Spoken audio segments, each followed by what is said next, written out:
సీజనల్‌గా జలుబు, దగ్గు వచ్చినప్పుడండి పిల్లలకి ఇంట్లోనే ఇలాంటి మంచి healthy and tasty home remedies అయితే మీరు ట్రై చేయొచ్చు.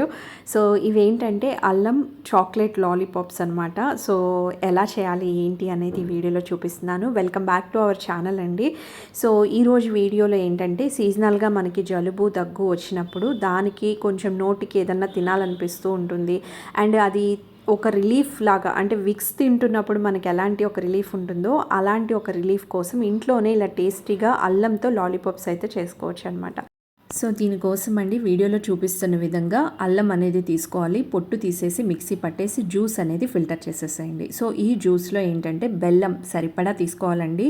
మీరు తక్కువ తీసుకుంటే ఘాటు వల్ల తినలేరు, పిల్లలు కూడా తినరనమాట. సో టేస్టీగా అండ్ హెల్తీగా చేసుకోవాలి కాబట్టి బెల్లం సరిపడా క్వాంటిటీ అయితే ఉండాల్సిందే. సో దానిలోకి ఇక్కడ కొంచెం మిరియాల పౌడర్ అండి, ఎక్కువ వద్దు, జస్ట్ చిటికడ అంటే చిటికడ మిరియాల పౌడర్ అండ్ దాంతోపాటు కొద్దిగా పసుపు అనమాట. సో అంతేనండి.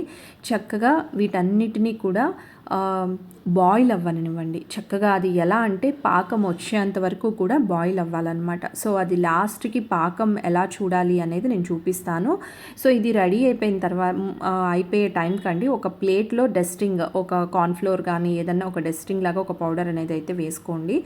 అండ్ ఇంకొకటి ఏంటంటే మనం ఇప్పుడు పాకం అనేది రెడీ అయిపోయిందో లేదో టెస్ట్ చేస్తున్నాను. గిన్నెలో కొద్దిగా వాటర్ వేసుకుని ఇది ఏదైతే ఉందో అందులో వేసుకుని దగ్గరికి వస్తుందండి. నేను ఇక్కడ వీడియోలో చూపిస్తున్నాను చూడండి. ఈ విధంగా దగ్గరికి వస్తుంటే వాటర్లోంచి సపరేట్ అయిపోతుంటే ప్రిపేర్ అయిపోయినట్లేనమాట. సో ఇప్పుడు మనం స్టవ్ నుంచి దించేసుకుని అందులో పోసేసుకోవాలి. చక్కగా ఆ ప్లేట్లో పోస్తున్నాను చూడండి.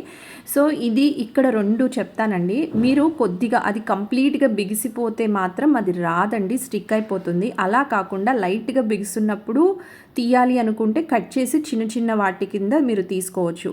లేదు ఎలా అంటే లాలీపాప్స్ లానే మీరు చేయాలి అనుకుంటే ఇక్కడ నేను చూపిస్తున్న ప్రాసెస్లో చేయండి. నేనైతే లాలీపాప్ ప్రాసెస్ అయితే చూపిస్తున్నాను. సో ఇక్కడ మళ్ళీ చూసారా ఆ ప్లేట్ని కొంచెం వాటర్ వేసి హీట్ చేశాను. హీట్ చేసేటప్పటికి అది చక్కగా లేసి వచ్చేస్తుందండి. అది ఒక స్టిక్కీ ఫామ్లో వస్తుంది అనమాట. ఆ ఫామ్లోకి మనకి రావాలి. ఇప్పుడు ఆ స్టిక్కీ ఫామ్లో వచ్చిన దాన్ని మనకి కావాల్సిన షేప్లో ఎలా కావాలంటే ఏ షేప్ కావాలంటే ఆ షేప్లో మౌల్డ్ అయిపోతుంది. అలా పెట్టేసుకోవడమేనమాట. మళ్ళీ మీరు అది ప్లేట్ను వదిలేసినప్పుడు మళ్ళీ అతుక్కుపోతే మీరు దాన్ని బలవంతాన అయితే తీయొద్దండి. ఎక్కువ ప్రెషర్ పెట్టి తీయక్కర్లేదు. జస్ట్ కొంచెం హీట్ చేస్తే పొయ్యి మీద పెట్టి ఆ వాటర్ హీట్ అయ్యాక చక్కగా వచ్చేస్తుంది అనమాట. సో ప్రతిదానికి ఇలా స్టిక్స్ ఉంటాయి కదండి, ఐస్ క్రీమ్ స్టిక్స్ అనేవి ఫిక్స్ చేసేసుకోవడమే. సో నేను ఇక్కడ వీడియోలో చూపిస్తున్న విధంగా లాలీపాప్స్ లాగా ప్రెస్ చేసేసి రెడీ చేసేసుకోవడమేనండి. అంతేనండి, టేస్టీ లాలీపాప్స్. అండ్ జలుబు దగ్గుకి సీజనల్గా వచ్చే వాటికి మాత్రం మంచి రెమెడీ అనమాట. మనం కొంచెం గొంతులో బాగా ఇదిగా ఉందని చెప్పి విక్స్ అవి కొనుక్కుని తింటాం కదండి, ఇంకా అవసరం ఉండదు. ఇవి ఒకటి తింటే చాలు, నిజంగా మంచి రిలీఫ్ ఫీల్ అవుతారు. చాలా టేస్టీగా మంచి రిలీఫ్ ఉంటుందండి. డెఫినెట్గా 100% ట్రై చేయొచ్చు మీరు. ఇది బెస్ట్ రెమెడీ అనమాట. సో ఫ్రెండ్స్, ఈ tasty and healthy home remedy మీకు నచ్చినట్లయితే ఒక చిన్న లైక్ ప్లేస్ చేసి సపోర్ట్ చేయండి. మరిన్ని హెల్త్ అండ్ బ్యూటీ అప్డేట్స్ కోసం ప్లీజ్ సబ్స్క్రైబ్. Thank you.